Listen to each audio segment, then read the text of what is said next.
It's Song Talk Radio with Michael, Neil, Phil, and the gang. Hello there. Welcome back to the show. Great you can join us here. This is the show where we share tips and tricks on writing better songs. Melodies, structures, lyrics, that kind of thing. And we do it here every week. The goal of the show is that hopefully we'll all learn about 3 new things each and every time that will help us to write better songs. And coming along for this will be the dedicated members of the Song Talk Radio Action Team. Mr. Michael Proudfoot, how you doing, Michael? I'm doing quite well, thank you. Thanks for having me back again. I really enjoy doing this. And Mr. Neil Modi. Hello, and I'm not sure if you mentioned, Phil, but the name of the show is Song Talk Radio. Song Talk Radio. I think the girl mentioned it at the beginning, if I'm correct. The girl? Yeah, part of the intro. You know the intro we've had for the last that thing. thing. Oh, we have an intro? That's Cool. a good point. Yeah, we're still kind of new. And Still working this whole thing out, aren't we? Still. and if that's not enough, and that really should be, Don Thompson is here. Hey, Don, how you doing? Hi. I understand we're not talking about songs tonight. Well, kind of songs. We're talking not about as how to such, build no. them. Now, Don, of course, he was the engineer for the show when we did this back in real life in that tiny red room way back when. Great to see you again, Don. Great to see you guys. Oh, yeah. And I'm Phil, and I'll be at the helm today. Or is that the captain's chair? And I press all the buttons, so I'm not sure how this all works out. Just say make it so. Make it so. Now, There's why an iceberg to the port side, Captain. We'll be fine. While we are talking, or after the show, or pretty well anytime, you can send us questions or comments or insights to feedback@songtalk.ca, and we'll try to do our best to respond to them or share them with the listeners.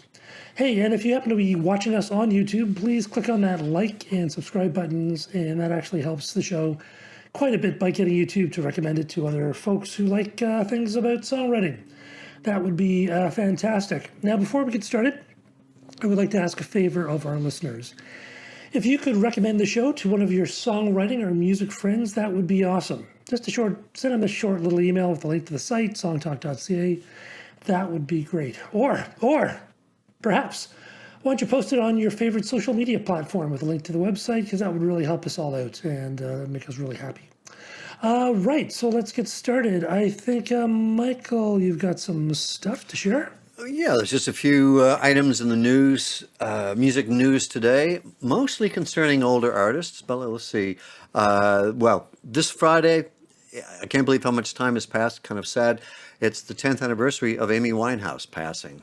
So Wow. I think it's probably time to go back and revisit and listen to her music again, because she was just such a fantastic artist.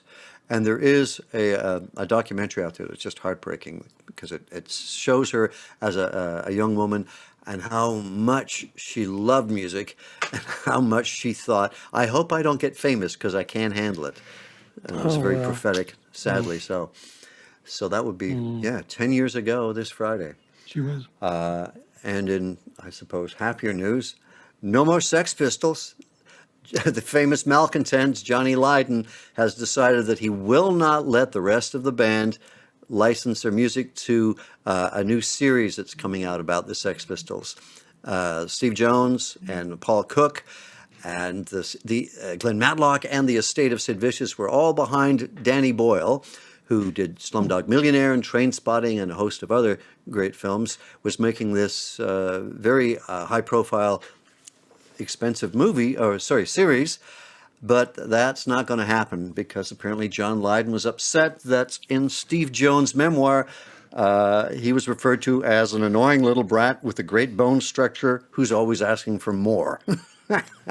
Didn't Danny Boyle do one of the biopic, the Bohemian Rhapsody one, or the other one? Or am I mistaken? I think he did. Yeah. Did he do Yesterday? Or Maybe. no? Anyway, well, One of those. when either you can do it or I'll search while someone else is talking. If you don't like the way someone describes you, it would probably be a good idea to not act like that. Trying not Act to like be you've got great bone structure. Like you've got great spoiled bones. little brat. It's just Yeah, really. Yeah. He did the biopics. He did the Steve Jobs or a Steve Jobs biopic. Okay. And yeah, he did do Yesterday. He did Yesterday, okay. We Right, talked right. about it last year. Yeah. Yes, we did. Which is sort of interesting, thinking about what would happen if the Beatles never existed, and yet some young man had had access to these songs. Yeah. Would he be as famous as the Beatles? I like that Pretty movie. cool I know, film. I It's enjoy it. fun. If you haven't seen the As movie, we're- spoiler alert, yes. The answer is yes.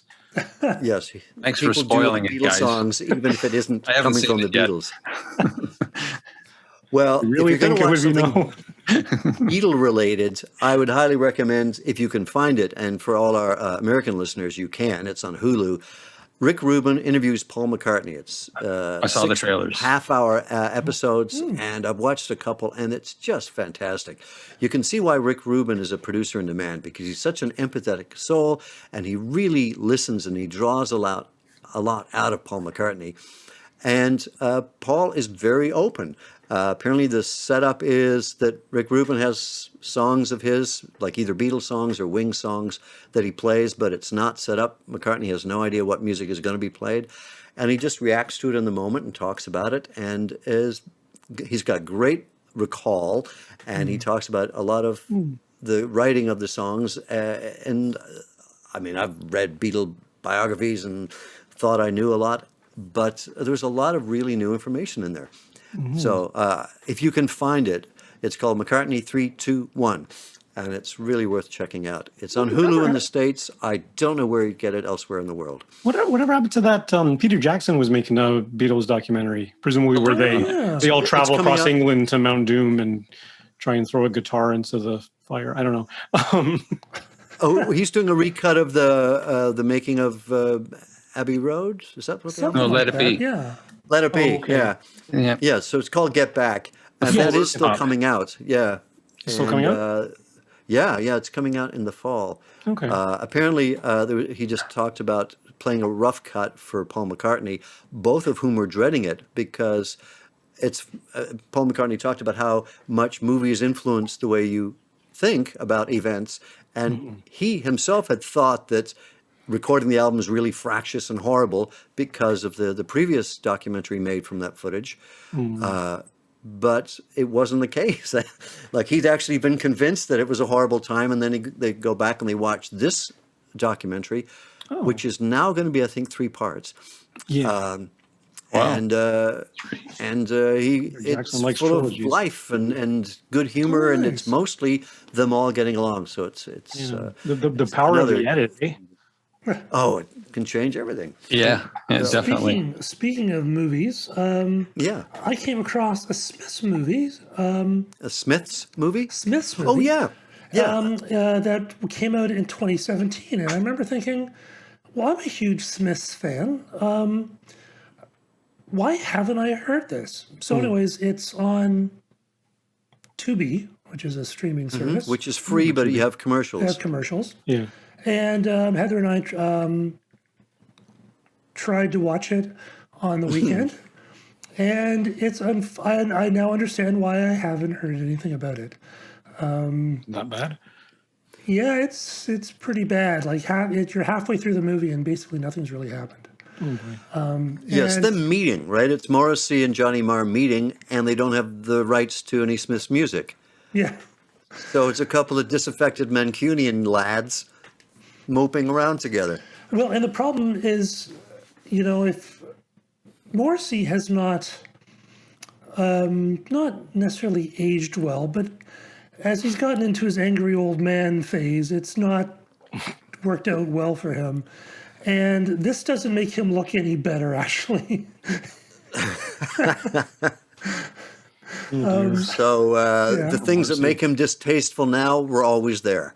Is that kind of the... Yes, basically, he just seemed to be a total dick all the way through. Oh my. And he was supposed to be like the, like the main character. So usually you want to have something a bit sort of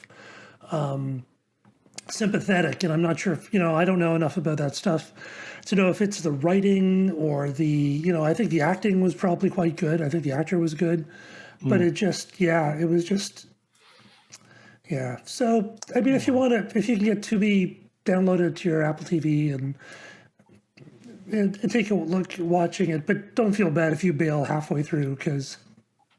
No, music documentaries or biopics where they don't have the rights to the artist's music, it's kind of hard to get on board with that. There was a David Bowie one that came out, I think last year. Same thing. They didn't. It was about his ill-fated tour and how I think his agent supported him or his manager or something. You're going to do it. You're going to make it. But no Bowie music and no, big show or anything. So. Again, why? That kind of leaves things flat, doesn't it? When you're watching something on an artist. Yeah. But if you do get Tubi, the two-part Eagles documentary is on there, and it's good. It's really worth watching. I had Tubi on our PlayStation 3, but then last time I tried to use it, it said no longer compatible with the PlayStation 3. So, so sad. Smart TVs, I think, have it, but probably. Just one more old news, and this is really old. The Faces, Rod Stewart's early band with Ronnie Wood and Kenny Jones, they're getting back together to record some new music. Wow. I don't know why. I don't know what inspired it. They can't be needing the cash, but they're doing it. They've reunited for a handful of live appearances recently, but they haven't made a new album since 1973. Damn. So, Ian McLagan, that's who the keyboard player was, and he became a session musician. And it was Ronnie Lane who was the bass player, they're getting back together for some reason. Oh my goodness. They did tour in 2010 without Rod Stewart, with Mick Hucknall singing vocals and Glenn Matlock from the Sex Pistols playing bass.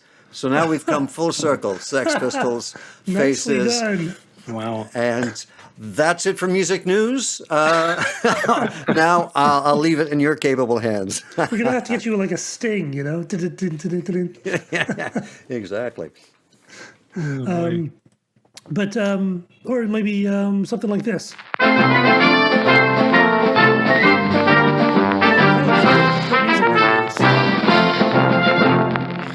And that's all we have today in music news. Today in history, music history. Need a big ass ribbon, Mike, with letters on top for that. Yeah.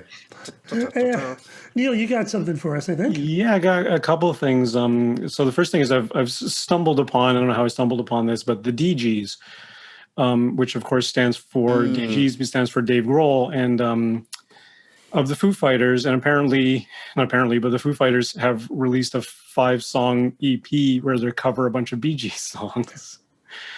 And it's really weird to listen to. There was a live performance that they did of one of the Bee Gees songs, and the incredible thing is that Dave Grohl's falsetto, like you could swear he's channeling the Gibb brothers. Like it's just really it totally sounds like them. And usually I don't care for cover songs that pretty much sound like the original band. Like why don't you turn it into a Foo Fighters song, like make it your own. But they really went out of their way to pay homage to the way the Bee Gees did it. And it made me think of something that you said a while back on the show, Phil, when a few years back we went to one of those classic album live shows to see them cover a cover band doing Supertramp songs. And you had said that it's kind of interesting that, these guys doing Supertramp in 2005 or whatever, 2015 or whatever it was, would sound more like Supertramp than if Supertramp did Supertramp today. Yeah, it's true. Right. And that's the way I'm kind of seeing this thing. It's like, if you never got the chance to go see the Bee Gees, go check out the Foo Fighters doing the Bee Gees, because it'll sound more like the Bee Gees than if you went to go see the Bee Gees. That's right. I have a lot of time for Dave Grohl. I think he's a really talented guy. Oh, he's extraordinary, but it was like, long live disco. Yeah. Getting down and funky. Well, he talked about in Nirvana, he took drum patterns from I forget who the drummer is in Nile Rodgers' band, in Chic, but he said it was disco drumming he was doing with Nirvana. Yeah. Cool. Well, they did something right, I think. Yeah. All right. Oh, and did you have something about the songwriting retreat, I think? Yeah. So a good friend of the show, Mr. Tony Burns, sent us a link to a songwriting retreat up at Lake Simcoe, so just north of Barrie, which is about an hour north of Toronto for our Toronto listeners. It's a songwriting retreat weekend, September 9 to 12 on Snake Island, Lake Simcoe, Ontario. It's a second annual That sounds a retreat. little ominous. Yeah. Snake Island. Snake Island. It says, join us on this wonderful soul experience retreat of songwriting, one-on-one song doctor sessions, yoga classes, and a cooking class. Be nurtured with great gourmet food, fresh air, and good company. So that's September 9. And we'll put a link to James Gordon's website, jamesgordon.ca.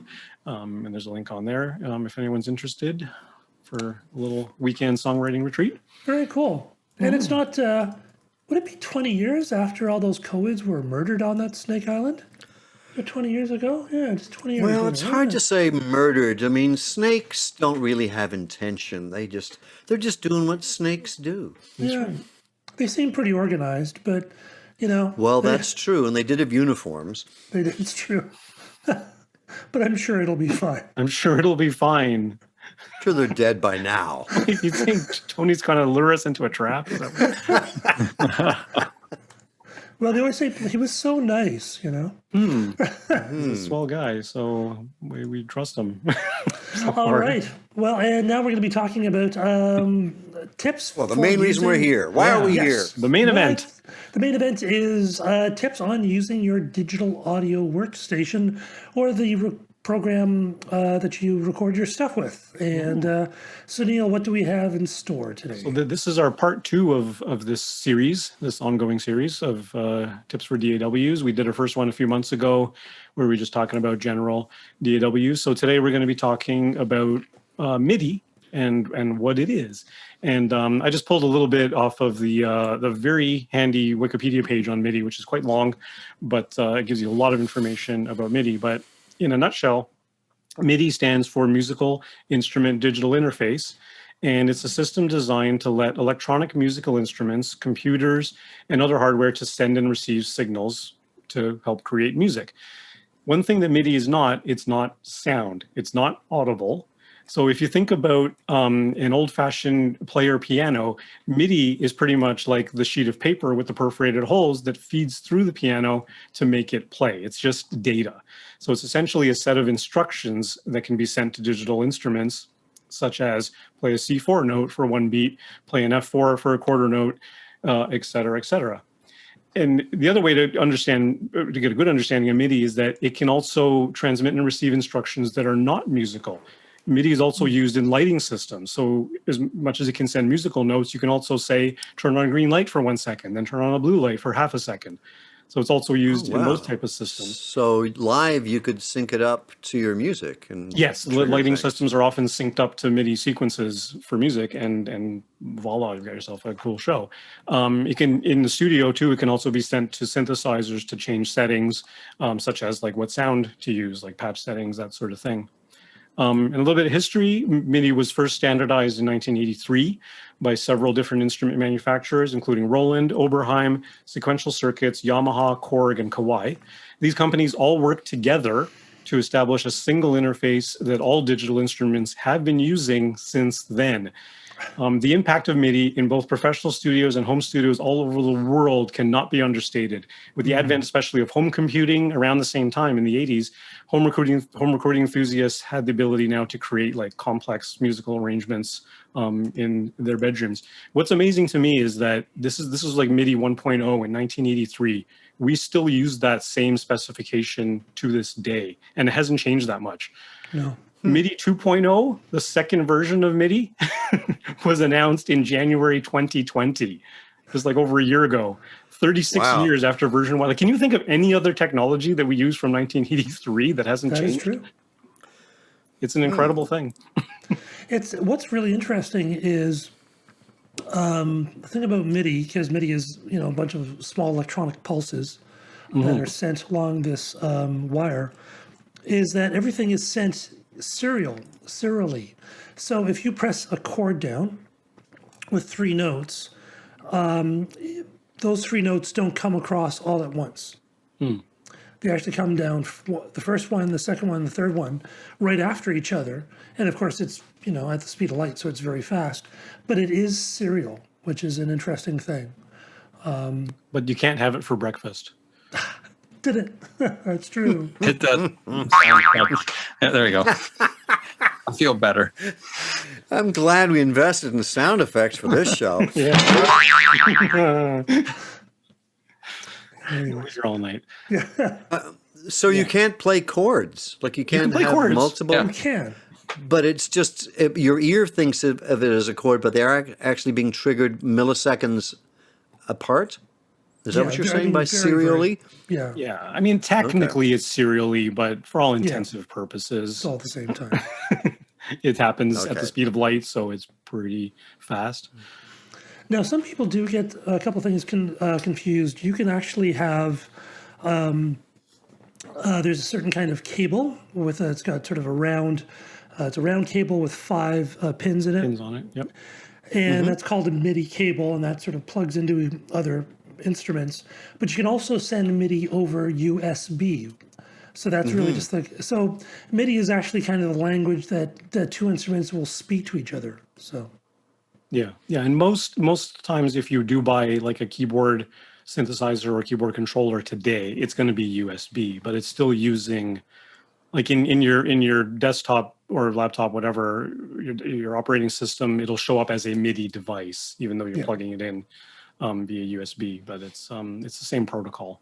You can also send USB over tip ring sleeve cables, basically what the end of a headphone jack looks like. A lot of guitar pedals now incorporate it because you only need the 3 connections. You don't need all 5, as you said, Phil. You can, you said it has 5 pins. You can actually just use 3 of the pins. Oh, and yeah, it's a way that the guitar pedal industry has been incorporating MIDI into their system, because a lot of times it's like, hey, does anybody have an extra TRS cable or a MIDI cable? Probably the TRS cable will be more common. So That's true. okay. Yeah. So, I mean, the other thing with MIDI, especially for like those of us who are just tinkering around in our home studios, is that because it's essentially data, you can actually manipulate it to a much greater degree than you can audio recordings. Like you can go in and usually you look at it in what's called a piano roll view, which basically has like a keyboard along the left-hand side of your keyboard, left-hand side of your screen, rather, and all the notes are across time and inside that roll. So you can literally go in and manipulate notes. You can lengthen them, shorten them, change the pitch of them. You can take an entire performance and transpose it without losing any fidelity. You can change the instrument of something because it is just data. So if you had a piano and you felt like, oh, this should really be an electric piano or an organ, you just switch the destination that MIDI is going to. How hard it's hit. Sorry? You can change the velocity, how hard you can change the velocity. Hit. Yeah. So you can actually play with the rhythm, the sensitivity of the rhythm. Yes, absolutely. If you use a virtual instrument in your digital audio workstation of choice, the stuff that you record when you're playing on your keyboard will be MIDI. Yes. So if you open up that, usually it's a block, that represents your performance. Often if you double click that'll open up in a piano view, and you'll see basically a whole bunch of little boxes, and those represent the, usually the length of the notes. Yeah, and the pitch. And the pitch would be vertical. So it's quite fidgety, and you can be, the amount of, I think the resolution is very high. I think there's something like 2,048 clicks between each quarter note. I thought it was 960 ticks per quarter note or something like that. I don't know. That's something to look up. Yeah. is it not on the wiki?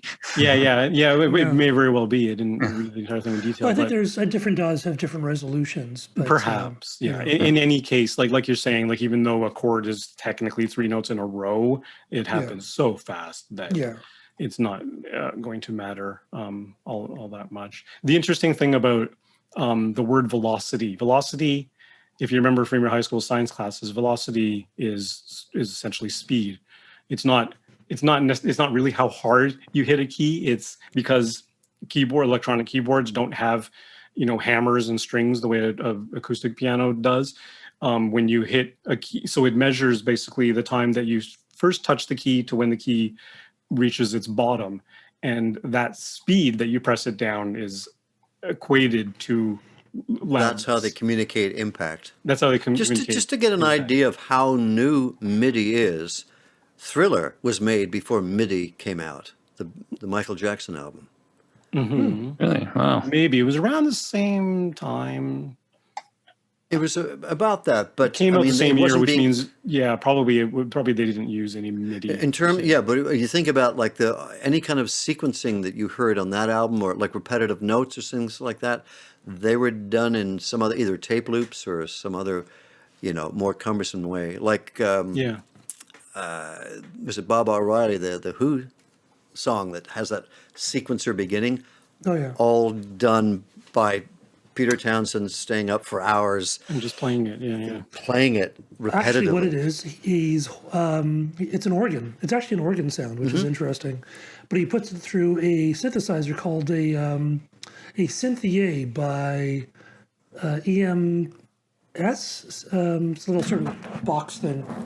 And, Well, I thought it was an oscilloscope or something that they each just. Is it AMS? Well, it could have been like when did arpeggiators come out? They were built into That's it, No, synthesizers. actually, because I watched him do it, and I can't believe I just got a phone call. There was a it's actually a filter. So he's actually playing the organ, and then there's the synthesizer is applying this filter, which is making it do all those sounds. It's quite neat. Because there is that feature of MIDI called I don't know if it's necessarily, I guess it would be MIDI because it's arpeggiators. Like a lot of software instruments or your keyboard or your synthesizer will have an arpeggiator built in, which basically means you can hold down, more than one note, two notes or a chord or whatever, and then set the arpeggiator to like eighth notes over 3 octaves or something like that. And it'll actually play multiple notes of the notes that you've selected over 3 octaves in some kind of a pattern. And you can swing it, or you can make it straight, or you can change, does it go up? Does it go down? You can make all these sorts of... They're called MIDI modifiers.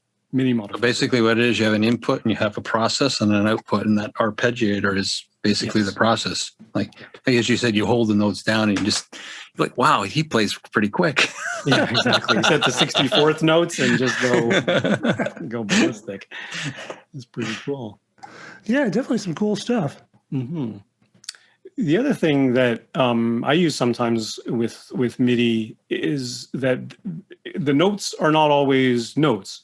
Sometimes they're articulation switches. We like to call articulation switches. So, for example, I have an acoustic guitar plugin that I can play chords with my right hand, and the C1 and D1 on the left hand is actually programmed to the synthesizer to strum up and strum down. So I can hold a chord with my right hand and hit the C and D with my left hand, and essentially it sounds like someone's strumming up and strumming down. And the C sharp and the D sharp are the same thing but muted. So you can do all these combinations in orchestral plugins. For example, you can play a melody or whatever with your right hand, and then with the left hand, there's like legato, staccato, tremolo, all the different, sforzando, all those different articulations that you can use combinations of and manipulate what the actual performance. So it's yet another extension of what MIDI's capable of. But that really depends on the synthesizer you're using, like the sound source. Yeah. How it's programmed. It's one of the things I like to do with MIDI, because when I started doing recording, you really couldn't record that much into your computer, so it was mostly actually just MIDI. When you actually physically plugged synthesizers, you buy rack-mounted or keyboard synthesizers. You'd physically plug them into your a MIDI interface with your computer. But what's nice is when you have a performance, you're able to use, often they're called track controls or something. So you'd have your MIDI performance on a track, and usually they have MIDI inserts or track controls, and it can do things like it can change the amount of velocity difference between each note. So if, let's say, you're not a really good piano player and some of your notes are super loud and some of them are super soft, you can actually compress the velocity difference between your MIDI notes so it'll sound a bit more even. And you can also do something that's called quantizing, where you just automatically take your performance and you put it to a defined grid in your digital audio workstation. And you want to use that with caution because often it can just sound really dead. But it depends on the type of music you're getting. But quantizing gets a lot of flack for it sounds robotic and all that sort of stuff. But because a lot of people, when you hit the Q on your keyboard and you're in your DAW and it just pulls up the quantize thing, it's always defaults to 100%. So in other words, it'll take every single note and round it off to literally to the grid on every single note and move everything so that it lines up perfectly. You can change the window from which it captures that stuff. You can change the amount that it moves it. You can change the swing on it. You can do all sorts of manipulations to it to get, the right feel or the right groove for your performance. It doesn't necessarily need to be, regimented 100% to the grid. Sometimes if you're doing electronic dance music, by all means, quantize it to the grid, but at least this is a nice thing about the MIDI manipulation too, is you can have that flexibility to, quantize it as much as you want or as little as you want. I don't know if you guys can do this in your DAWs, but quantizing in my DAW in Cakewalk, there is also a plugin for quantizing, so it's actually non-destructive. Yeah. So you can you don't have to quantize something and then it renders it and finalizes it and you can't go back. You can actually do a plugin so that you can change it if you want to a little bit later on. Does it in Cubase as well? Yeah. On Logic? I don't quantize a lot. No, I do. I quantize my drum playing because I'm not always on, right? So that's handy for that. But when I started with MIDI, I didn't actually use it for keyboards or anything like that. I used it to control my guitar rig. Right. So I still use it. I got it all this. Well, you can't see it on the camera; it's all down there. But I would control it for patches. So the band I played in, I became sort of like the soundscape kind of guy in the band. My buddy was better at playing leads, but I was really good with the tech and figuring it out. So I would have all the crazy delay stuff and weird swirling sounds and whatnot, and using MIDI controller pedals. So I used MIDI because I could hit one button and the whole patch sets itself up. It's all programmed. The amp goes to the channel I want. All the presets for the different plugins, delay, reverb, flange, whatever it is, all go to where I set them. And then I'd have continuous controllers on the foot pedals. So, for example, I'd have one song where the delay time, the amount of delay, and the delay feedback would all be controlled by one pedal. And what I would do is I would hit this note and I would let it ring out and it would start doing this feedback looping thing, and then I can pull it back and then I can bring it back in and play stuff. So that's how I used MIDI. That's how I started. And also for synchronization of tapes, that's a different item for SMPTE. But so I didn't even use it really for keyboards or what most people think it's used for. Wow. Right. So were you talking about playing live? You would use this live? Yeah. You'd set up prior and trigger it. I would, and I had another Rockman Octopus as well. And what it is, it's a little MIDI device and it's got 8 switches on it. And I could actually control things. Like at one point I was controlling a light to come on and off. So I'd hit a certain patch, my sound would change, and also it would control this particular light effect thing that would go on. And then I hit another pedal, it would go off. So I was kind of controlling a little bit of the stage visuals as well. Who mentioned it earlier about controlling lights and that with MIDI, right? Like, so yeah, it's all possible. Yeah, it's very powerful. It's you know, if you're just starting out and you just play maybe like some piano, like you know, play a couple of chords on the piano and a couple of notes, and then open up the MIDI region or the track, and then you can just sort of see the boxes and then play around with the boxes. And I think by doing that, you'll get a sense of sort of how it kind of works. Because in some ways it's kind of fidgety, but it's not terribly complex, really. But it does speak the language of musicians. Like you've got literally a piano keyboard on one side and a bunch of blobs. And the interesting, and again, because it's just digital data, you can actually look at it in at least 3 different ways. You can look at it in that piano roll view. You can look at it in a staff view. So if you're familiar with musical notation, you can actually look at the same performance on a bass clef, treble clef, whatever, and you can do the same things. You can lengthen, you can manipulate notes, all that sort of stuff. And as Phil was alluding to before, everything that you do in MIDI is an event. So there's also a way to look at it as literally a list of events that says at this particular time code, you hit a D4 note, it lasted this long, it had this much velocity. And then, you know, further down, you hit your sustain pedal on, and then you'll see another one for sustain pedal off, or you hit your modulation wheel or your pitch bend wheel, or anything, any one of these other controllers, not just notes. And you can see an entire list of things, which is sometimes handy when something weird happens and you don't know why. And you can go through it and be like, oh, because there's actually a sustain pedal there I didn't know about. Let me get rid of that. And then, you know, and it works better, whatever, right? So it'll also control your DAW as well. Yes. I have a Mackie control, and my Mackie control is really old. So now they're all USB. But the one I have has MIDI in and out. There is no USB. It's that old. Wow. Still works perfectly. Yeah. Like there's nothing wrong with it. And so it's got flying faders, right? So the faders move up and down. So it talks to the MIDI Mackie control, and the Mackie device talks to the DAW or Logic. That's what I use. And yeah, it's all MIDI. Like, you know, all the shuttle and play, stop, record, all those functions that you would normally have on a DAW controller. They're all MIDI capable as well. I wouldn't be surprised if the USB versions are still sending some sort of MIDI signal in USB, probably, right? Yeah. I have a Frontier Designs transport. It's like those folks on YouTube, one of these guys. Oh, yes. It's wireless. So there's a little wireless USB dongle that plugs into my computer. And play, stop, rewind. You can shuffle around back and forth. You can switch tracks. Undo button, most useful button. Thank you very much. How much was that? This was like, it wasn't that cheap. It was like close to $300, I think, when I bought it many years ago. And it runs on batteries. It runs on like AA batteries. That's handy. And yeah, it shows up as a Surface controller in Cakewalk.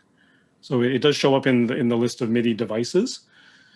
So you have to sort of turn it on there, and then it doesn't. Then it shows up as a controller, not as a keyboard instrument or whatever. Not as an instrument, but as a Now, if you're recording at home, you don't necessarily have to use MIDI. You could actually just use your DAW like a big tape recorder and just do everything live. Yep. Some people do that. A lot of people do that, and that's just fine. But if you ever want to add maybe a keyboard sound or, you know, it's strings. There's lots of. It gives you a lot of flexibility you wouldn't otherwise have. Even drums. If you don't have access to a drummer or a live drum kit, or even electronic drum kits are MIDI essentially. That is true. That is true. They transmit MIDI performances. You can always tap in drums on your keyboard. I did that with real drums. I did that with real drums. I put little PCO devices on the guy's drums, and we were triggering other things other than drums when he hit that drum. It was okay. It wasn't too great. It was pretty crude. This is like early 90s. Yeah. Oh, okay. Pretty neat. Because that's the other neat thing. I imagine other other DAWs do this, but in Cakewalk we have this thing called drum maps, right? So you can essentially set up a drum map that works with your particular plugin. So if you're using like, Superior Drummer or whatever, Native Instruments Battery or whatever, you can have a map that basically gives you all the names of the drums, so that when you're looking at it, you're not seeing a piano roll. You're seeing a roll of your notes and stuff like that, but instead of notes on the piano keyboard, you're seeing actual drum names. And possibly the most powerful thing about drum maps too is that you can actually take the input of the MIDI that you played on your keyboard or pads or whatever, and actually send different notes to different plugins. So if you wanted that snare drum from Battery, but you want the kick drum from another plugin, you can actually do that in the drum map and have it split apart into all different ways. Yeah, very, very flexible format, and worthwhile spending some time to muck about with it. And mostly you can undo most of the things, so that's okay. So but always save a copy just in case. always a good idea. Yeah. So do we have some more tips for working with your DAW? Do you want to start? Maybe Michael, do you have something? Well, I was just thinking about drums, because there are certain loops, at least in Logic, that are MIDI, so you can lay them down, and if they sound a bit robotic or a bit ordinary or not to your liking, then you can go in and play with the MIDI triggers within that and customize it a bit further, or like you said earlier, swap out the kits. But or if the ride is driving you crazy, then maybe you can just put it up to where the tambourine is, or or the castanets, or whatever. And that's just a really handy way. You can take a very ordinary sounding drum pattern, and then just by playing around with it in MIDI, you can assign the same rhythm but to different instruments, and all of a sudden, like just playing around with that, you can find a really unusual rhythm sound that still has like the rhythm that you wanted. Yeah.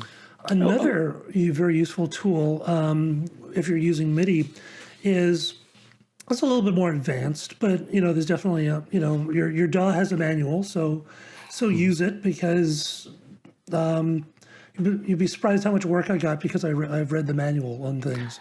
Yeah. One of the things is called groove quantizing. So you could take basically use the computer will have a way that you can take, even if it's an audio groove, say a section of the drum set of a drum performance, you can take that and you can use that to quantize other performances, other audio performances, or other MIDI performances to that grid. So you can tighten things up a bit more if you want. And I've used that a couple of times, and it's kind of fun. And again, like anything, it can be used too much, but can certainly kind of tighten things up, especially if you're doing like some stuff between a drum and a bass. You want that usually to be somewhat tight, and that can work out well. So that's called groove quantizing. And there's different ways of doing it, but depending on what DAW you happen to be using. One of the things I'm noticing more and more with these plugin companies, like I recently upgraded to Native Instruments Complete 13, and there's a few plugins like the Starburst guitar, electric guitar plugin, and one of the string plugins that are very phrase based now. So they don't just pull up a bunch of string instruments and you can just play them on your keyboard. You actually select like your style of music, and then is it 3/4, is it 4/4, is it 6/8, is it whatever, right? And then, like I was talking about before, the key switches, you play the chords on with your right hand, and you select different phrases that are programmed in MIDI in the plugin, and it basically plays those phrases for you. So it's like a whatever the string part may be, and they have a whole library of these things. You can go through a whole bunch of selections. They do this for drums, they do this for guitars, they do this for strings. Cool. And it seems like more and more these plugins are heading in that direction, where it's all these pre-programmed little snippets of performances that you can then kind of mix together. And Do they use somebody's particular phrases? For example, on guitar, do they call one like Gilmore? Or some of them, well, they do have one. That's the language of a lot of these players. You hear them and you go, "Oh, that sounds like David Gilmour or somebody." I think they do have a couple of plugins that there was like something Gary Duke, is that the name of a keyboardist, 70s keyboardist? It was like a Duke's Phrases, something like that. Anyway, I think they do have it, but most of them are I guess generic in that sense. Yeah. Often the naming will be quite clear about what it is. So if it's going to be like a Richie Blackmore, it might be like deep blue guitar or something like that. Right. So ways of kind of referring to what it is without falling afoul. Without being legally actionable. Yeah. Most of the ones I've seen is they're actually named like shuffle 120 BPM. 3/4 time, whatever. Like it literally describes the musical qualities of it. So you should know what you're looking for, I guess, is the other thing. So Don, do you have a tip? Yeah, if you're recording drums, the real drums, if you have the space for it. Actually, even if you recorded electronic drums, you could probably do this. But if you recorded real drums and you can't necessarily, like something's not cutting through, maybe it's a really busy mix and you're trying to make it come through a bit more, use drum replacement. And usually that's what you tell your DAW, listen to a particular track, and maybe say you recorded the kick and the snare separately. You can ask it to listen to that and it'll create basically a bunch of MIDI notes for your snare or your kick. I know Logic will ask you what type of instrument it is, so that it preloads a kick sound, like its default kick sound. And then you can go from there. Oh, I don't like that one. Okay. And audition different kicks or different snares. And it's really handy for, if you want to reinforce that sound. Sometimes if you're playing with a bunch of people and it was just like a loose jam, the drummer is not caring. He's just had a few beers and his stick is all over the snare and he's not consistently hitting it in the center where he should. And then maybe flourishes on the outside. It disappears in the mix. So add this drum replacement in and then voila, right? Or maybe sample his actual hit. And so you have the actual kit in there and you can use that as a replacement or add something in or reinforce it. And also with another DAW tip for that is if you can make, like if you want a nice big reverby sound on something and there's just too much extraneous noise, then take that drum replacement track, which is isolated, just that single snare, and send it through the reverb instead of the original reverb from the kit. And then you don't get all the bleed. So there's a couple of things like for song production tips. That's cool. That's really cool. I came up with something that, I didn't come up with, but it's a tool I've been using a lot. And it's a tool I've been aware of, but I haven't only started using it. And most DAWs will have this. It's called an arranger track, and it's kind of looks visually like just like your audio tracks or one of your MIDI tracks, sort of goes horizontally. But you can sort of define areas of your song. So you say, well, this is the intro, this is the verse, this is the pre-chorus and the chorus, and then it allows you to sort of make different versions of the song by saying, okay, I'll do the intro 3 times, do the verse once, do the chorus 2 times. It allows you to kind of hear different versions of your song really easily. And I actually realized, because I had a song, because I don't know why I thought this. I think it's because it was probably a Beatles song, and it was like the first thing that I investigated, so I've done everything like that because it was the first thing I investigated. And it was like, intro, verse, chorus, bridge, verse, chorus, end. And it was too long. And it made actually doing a version of the song with only one verse much, much easier, because it just, I was able to make an arranger track, make an arrangement which just, when it comes to that second verse, just to skip that second verse. And I was able to make a mix of that really quickly. So it's a really handy little tool which gives you some flexibility. So I'm familiar with the arrange track, but how do you get it to do that? I just thought it was keeping track of the arrangement. I didn't realize you could actually use it to trigger Yeah, the yeah. arrangement. Do differently. rearrangements. Yeah, so you can just you could play if you wanted to hear what this, the second verse is the first, so you put the second verse, and basically it just says, play this, and then, the next section, play this instead of, the number 2. So it'll depend on what Are you DAW you're physically using. moving it around, or is No. it just something that you, so how do Is it you tell it Cubase? what to do? It's Cubase. This Oh. is Does Cubase. this I'm sure it has exist it in. in Logic? I'm sure it Because I know does. there's an arrange track in Logic, but I wasn't aware that you could move things around, like tell it to move things around without actually rearranging it yourself. Yeah, it's not that new. I'm sure every DAW has it. Yeah, we in Cakewalk we didn't have it for a long time, and we recently got it, like maybe last year sometime. And yeah, you can basically make an arrangement, and you can save it, and then do another one and save it. So you want to hear what it sounds like without the bridge? Okay, we just skip over the bridge in this arrangement. Your tracks remain the way that you recorded them. So it just I don't know if I it needed basically to know shuffles that. around the playhead. It basically shuffles around the playhead. Yeah, basically, so it goes along and then it just sort of skips. Skips. But you don't Yeah. notice it. Like it's completely invisible. It's Yeah, seamless. I've used that in Logic before. And you can also grab sections and copy them. Like you want to copy the chorus again and then just drag the whole thing, and it just takes everything with it and brings it down there and plugs it in where you want The it. thing Or that delete- I've always wondered about those sorts of things, what if you've got a pickup?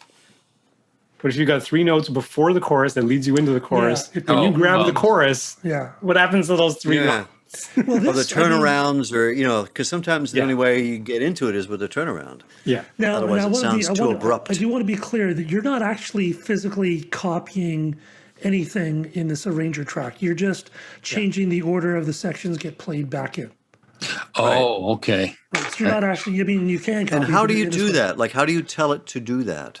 It says there's this thing that says arranger chain, and you basically just choose what things you want in order, and then you can Is that a say. pull down, or where? Usually, you just kind of click on it in the order that you want. It might be different in Logic. Like in Cakewalk, you open the arrangement panel, and at the top Yeah. section of it is your sections of your song, which also show up in the horizontal. And then below that, there's an arrangement. So here are your sections, and then here's your arrangement. And you can pick your different sections and sequence them in any way you want. So you said you want verse, and then you want the bridge, then you want a chorus, then you want the last chorus and the coda, and then the second verse, like however you want to sequence it. I think the thing that they just added to Cakewalk as well is if you have an arrangement, a rearrangement that you like, I think there's a button now to say commit this arrangement, and then it will physically shuffle stuff around Right. as you've done it and lock it into place. So to speak. Yeah, they all makes pretty well sense. have that. Yeah. But it's great to have that flexibility, and it's because sometimes I was going, well, I don't know, does it not work with only having the one verse, and it was fine. So it's a great tool to explore. How about you, Michael? What? Do you have anything else? Well, what are you talking about? Yeah, I already gave you a tip. Do I gotta have another one? No, I don't. Okay. I got one. Oh, it's by the way, it's called well, not in versions. MIDI. Yeah, Sorry, Michael, it's called versions in Logic. versions. Oh, okay. Yeah, you can say versions, but you got to be really careful with it. It's when you set it up. I've rarely used it. I only used it once, and I saw someone demoing it, and it'll do versions of certain tracks. So you have to tell it, and you have to group things, and it's don't worry Yeah, I about was it. Don't worry looking about at it. the arrangement, and it didn't seem that easy. No, Perhaps that's why I didn't I'll bother play with with it it. a bit more. Yeah. No, sorry, I wasn't. I was still playing in my mind. How would I do this with the arrangement? I could do this. Sorry, I was dreaming.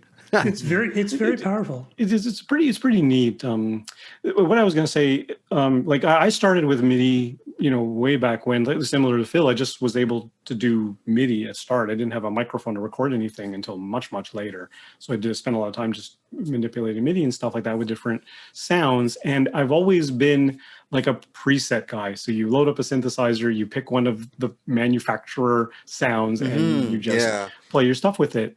But the last few years, I've actually started to learn about synthesis and what those knobs and things and settings and all that stuff actually means, and what do oscillators do, and what is a low frequency oscillator, and what does it actually mean, because that eluded me for many years, because the thing doesn't make any sound by itself, and you're like, what does this do?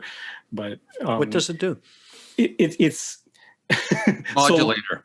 It is a modulator, but here's the interesting thing about it. It's called a low frequency oscillator. So low frequency meaning it resonates below 20 hertz, below our hearing range, right? Yeah, and when you have a sound that goes down below hearing range, it becomes rhythm, right? So you can modulate something else in the synthesizer, whether it's your filter cutoff, or your pitch, or your reverb amount, or whatever the case may be. You can modulate that piece, back and forth. So you're using that to trigger something else. Using like that to trigger that comes something in and else. out on a rhythm, on a regular pattern. Right. That's So, cool. I mean, that would be my tip is take some time to actually learn, start with a really, really simple subtractive synthesizer where you just set up a couple of oscillators, a filter, and some modulation, and just start playing with it and figure out what each little element does. Because the most powerful thing too, when you're trying to sculpt all these sounds and things like that, is you can load up a preset that the manufacturer made, but then you know what to do to tweak it so you get actually what you're looking for, or you just build one of your own sounds from scratch. Of course, when I started with synthesizers, there were no presets, so you had to learn. Yeah.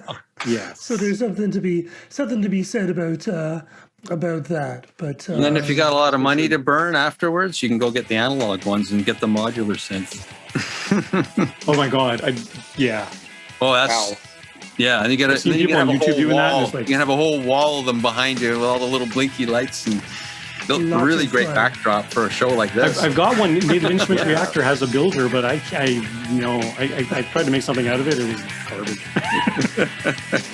What does that music mean, Phil? I think that means that's all the time we have today on Song Talk Radio. Don't forget, we want to hear from you, so send us your comments on Twitter, Facebook, or Instagram to @SongTalkRadio, or send us an email at feedback@songtalk.ca. If you're listening on the podcast stream, why not check out the YouTube channel for live performance videos and full episodes now that we're all in these little boxes. If you're on YouTube, why don't you subscribe so you'll get a notice when the next show comes out. Subscribe today to the Song Talk Radio podcast on your favorite podcast provider, and don't forget to sign up for the free newsletter at the site. Provide links to all the products, books, and web services we mentioned here on the show, on the resources page, and wherever you are in the world. You can join us via Zoom for the next Song Talk meetup. Free to join on meetup.com, free to attend. Stop by the site for the link. And most of all, we'd like to thank you, the home listener. Neil, how can people get more of your good stuff? My good stuff is at neilmodi.com. And how about you, Don? What are you doing these days? Where can we get your stuff? Oh, I never post anything hardly anymore. So the best thing, you want to listen to me, go to SoundCloud and go to Crosstown Sound on SoundCloud. Crosstown. And my Yeah, friend, he got some good tracks there. Let me see. Instagram, Proudfoot420. See some pretty Alright. pictures. And you get more of me at philemary.ca. And you can stop by the website at songtalk.ca to browse past shows and find out who could be a guest. Stay safe, everyone, and keep on writing. So long. Good night. Right.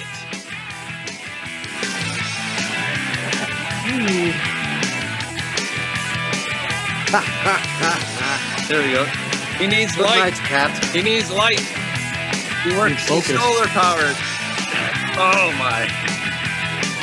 Why are you giving up now? You were waiting the whole time. Here, I'll help. Stage fright. I'm one of those endless perpetuation machines.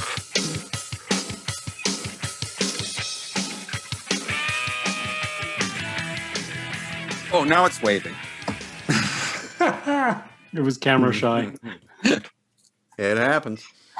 That's great. I have a whole bunch of other tips, but we can save it for We'll version do a part 3. Yeah. Well, MIDI is a rabbit hole that you can fall down and probably never come out of for No, definitely. Well, we did cover a lot. much time. Yeah, It's a well, big that's what happens. You subject. start talking about things, and I go, "Oh, yeah, I could do this." I could do that. And I go, Mike, oh, what? Sorry, what? I could use it for this. I could do that. Yeah. There's MIDI guitars. Robert Fripp uses MIDI to make sounds. He plays guitar. He has a little pickup in there, in the guitar, as well as the analog signal from the pickups, and he sends it to a whole rig. And it does all kinds of crazy stuff. Yeah, I was just reading about the second version of MIDI 2. It's primarily for guitar. Apparently, there's a real problem with lag, so it's to address that. Oh, and it's terrible. The delay for sonics, it's terrible. It's great for control, but Yeah, sonics. but apparently that's what MIDI 2 is going to address is the lag and for guitars. like you don't see it so much, but I've noticed it sometimes. It can be very spongy. It depends really on how good some of your how fast your stuff responds, how fast your controller sends. Because sometimes certain instruments I'd play and they'd be really, really spongy. Just by the time it actually goes through all the stuff. And you wouldn't think it's much, being the speed of light, but it's, humans really notice very small amounts of delay. I think it's like, I think it's like 10 milliseconds, and you start noticing the difference between two. I think it's 10. I'm trying to think how many frames. Yeah, if it's 2 frames off, you'll notice. So 2 frames is 30 is 15, a 15th of a second, and you'll notice that. Yeah. And I can never use the amp sims that I have in Logic. Well, part of the reason is the interface is not fast enough. If it was the latest, whatever it is, Thunderbolt or whatever, it isn't. It's USB 2, and the latency on amp sims, it's terrible. I can't play. Forget it. It's just.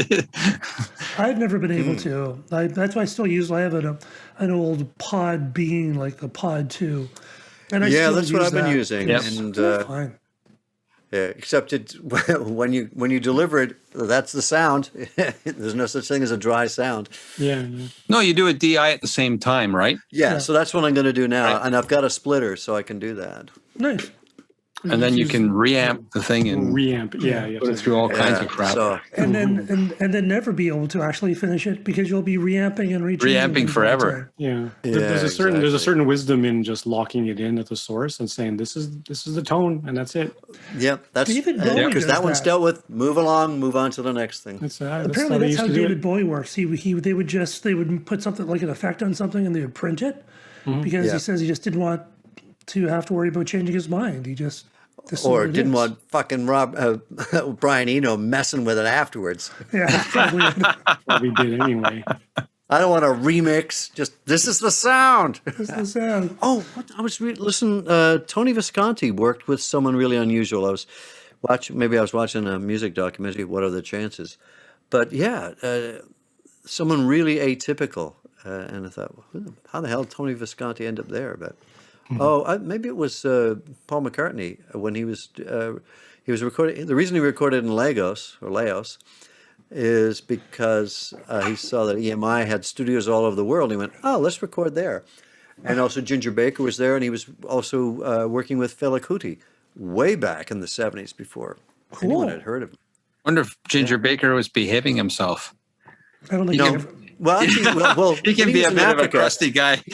Yeah, but back then, he was on a pursuit, on a pilgrimage to learn new drumming, and he humbled himself. Like he went and studied with all these African drummers, and his attitude didn't come back till much later. Yeah, what was that? There was a documentary on him. Beware, Mr. Yeah, Oh, like What that, was it? something Mr. Baker. Mr. right? Baker. Baker, Beware, yeah. Mr. Baker. Watch he's that. a crazy old guy. It starts with him taking a cane to the guitar, to the camera. Yeah. He's been ridden hard and put away wet, is the phrase. Yeah. Him and Jack Bruce used to duke it out behind the stage, or maybe on the Oh, my stage too. God. Yeah, possibly on stage. Okay, That's fine. funny. I like those two. It was that guitarist, Eric, what's his name, in Cream, I didn't care for. Such an overplayer. Too many But, notes. Like, what is it? White Room? Like Ginger Baker he plays it all on toms. There's no snare on that song. Really? You Yeah, don't and even it really says, like, notice. Maybe the No, snares with the it's snares really off. clever. What's that? Maybe the snares are off. Yeah. Oh, you mean like the rattle? Oh, yeah. No, that could be it's it. it could be, but it there isn't that crack, that low. It's this. It's Yeah, all with the this snares off, it thudding would sound hollow. It would sound, but it wouldn't sound as resonant as a tom. Yeah. Well, take a listen to White Room and see what you White think. Room? Okay. See what Yeah, it does. it's a pretty cool song. Who is that guy that Zach Wild, Ozzy Osbourne's guitarist? Yeah, Way yeah. too many notes. My God. Yeah, well, heavy metal is just rife what with it is. that. I guess. It's But become a while Ozzy's competitive singing, sport like, now. Yeah. Oh no, he loves it though. That's what Ozzy wanted. Yeah, hey, more power to you. I don't have to like it. Yeah. But, no. I respect the amount of work that it takes Yeah. to play that fast, but it always leaves me a bit cold. I hit Rick Beato's latest video. It was called the greatest solo of all time. I'm like, okay, what's this going to be? And All right, yeah. Which is what do you think it is? Stairway to Heaven. This was one of the comments. I was expecting a Stairway to Heaven. No, it was Oscar Peterson.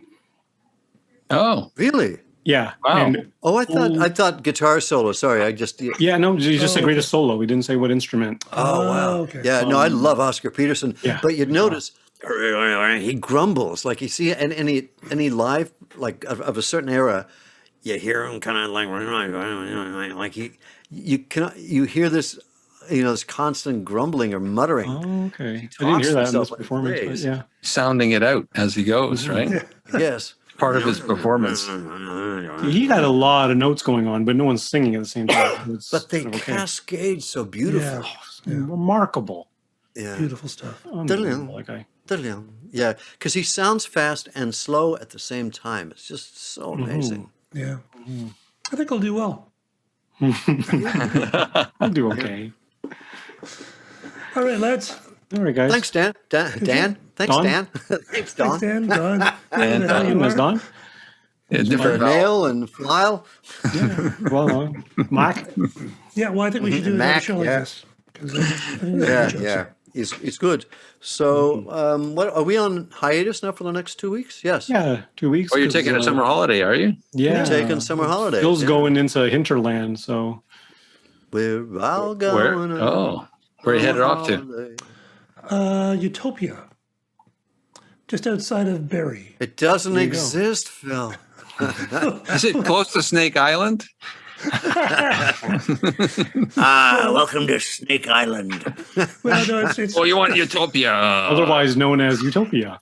it's just right. It's just beyond Death Peninsula. That's always good. Yeah, yeah. Death Peninsula. Or Death. Death Peninsula, yes. There was a British band in the 80s called Deaf School. Oh yeah. Yeah. They had one good album. And then there's some heavy metal band that's like, I don't know, also got deaf in the title. Oh, the old. Really, just one? Yeah, surprisingly. All right, I smell guys. my dinner. All right. Well, have a good vacation, Phil. Enjoy your time on Yeah, Death you Peninsula. Have a nice one. Yeah. All right. And Reconvene in a few we'll weeks. talk in a couple of weeks. Okay. All right. Thanks, Don. Thanks for having me on. I'll Take talk care, to you man. Talk to you soon. later. Okay. Don. Bye. Okay. Bye. Okay. Later, guys. I know. Bye-bye.